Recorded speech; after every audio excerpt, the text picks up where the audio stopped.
देख रहे हैं इंडिया न्यूज। हिंदुस्तान में जज भगवान है तो वकील भी कम नहीं है। कई बार सुप्रीम कोर्ट के जज पर भड़के हैं वकील। नूपुर के लिए जज साहब से भिड़ गए मनिंदर सिंह। जज को लेना पड़ा लोकतंत्र, गधा और घास का सहारा। कोर्ट की अवमानना पर कई बार हो चुका है हंगामा।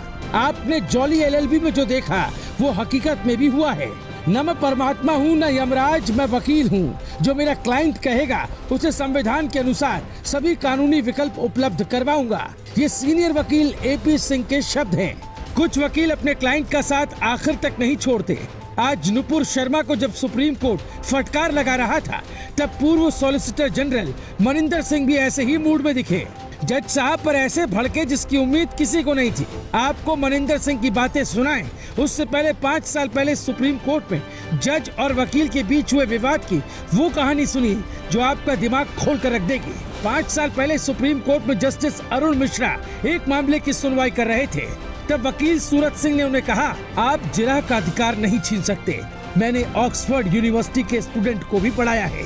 मुझे 1997 में जज बनने का प्रस्ताव मिला था, लेकिन मैंने खारिज कर दिया था। अगर मैं जज बना होता तो आज आपका सीनियर होता। इतना सुनते ही जज साहब भड़क गए और कहा, आप कोर्ट का सम्मान करना सीखिए। आपको कोर्ट की अवमानना में मैं जेल भेज सकता हूँ। आप हमें मत सिखाइए इंसाफ कैसे करना है। तब भी सूरत सिंह चुप नहीं हुए और उन्होंने कहा, हम वकीलों की भी गरिमा है, आप इज्जत से बात करिए। जेल भेजना चाहते हैं तो भेज दीजिए। दूसरे वकीलों ने एंट्री ली, तब जाकर मामला शांत हुआ। आज सुप्रीम कोर्ट में नुपुर शर्मा के केस में भी ऐसा ही हुआ। जब अदालत ने कहा कि नुपुर शर्मा ही सारे बवाल की दोषी है, उनके एक बयान ने बखेड़ा खड़ा कर दिया तो नुपुर के वकील मनिंदर सिंह भड़क उठे। किसी को उम्मीद नहीं थी कि पूर्व सॉलिसिटर जनरल मनिंदर सिंह जैसे सीनियर वकील आज जज साहब पर ही सख्त टिप्पणी करेंगे। मनिंदर सिंह ने जब कहा कि हमारे मुवक्किल ने तो एंकर के सवाल का जवाब दिया था, फिर जज साहब बोले तो एंकर पर भी एफआईआर होनी चाहिए। इतना सुनते ही मनिंदर सिंह को गुस्सा आ गया। उन्होंने कहा, हुजूर, फिर तो देश में बोलने की ही आजादी खत्म हो जाएगी। अगर कोर्ट की यही राय है तो फिर क्या ही कहना। उसके बाद जज साहब ने कहा कि लोकतंत्र में घास को उगने का अधिकार है और गधा को खाने का। अब इसका मतलब लोग अपने अपने हिसाब से समझ सकते हैं, लेकिन क्या ये भी मतलब है कि जैसे घास कहीं भी उग जाता है वैसे ही लोग कुछ भी बोल देंगे, और गधा जैसा घास चरकर खत्म कर देता है वैसे ही लोग बयान की वजह से कुछ भी कर देंगे? क्योंकि जज साहब ने राजस्थान केस के लिए सीधा नूपुर को जिम्मेदार ठहरा दिया, इसलिए समाज का एक तबका कई तरह के सवाल उठा रहा है। सुप्रीम कोर्ट के अलावा निचली अदालतों में भी ऐसा खूब देखने को मिला है। आपने जॉली एलएलबी मूवी देखी होगी, जिसमें जज साहब और वकील साहब की तीखी नोकझोंक काफी चर्चा का विषय रही थी, और हकीकत में भी ऐसी ही कहानी सामने आई है।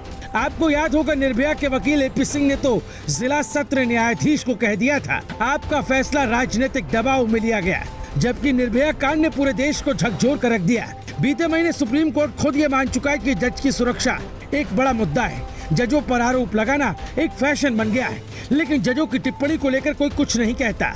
हमारे देश में कोर्ट की अवमानना का खौफ ऐसा है कि व्यक्ति कोर्ट के फैसले पर भी कुछ बोलने से पहले 100 बार सोचता है। भले ही उसे वो फैसला पसंद ना हो, लेकिन मीडिया तो यही कहेगा कि हम कोर्ट के फैसले का सम्मान करते हैं और कोर्ट का फैसला सही से लागू हो, इसके लिए ये डर जरूरी भी है। लेकिन समाज में गलत संदेश देने वाली टिप्पणियों को रोकने का भी कोई रास्ता होना चाहिए।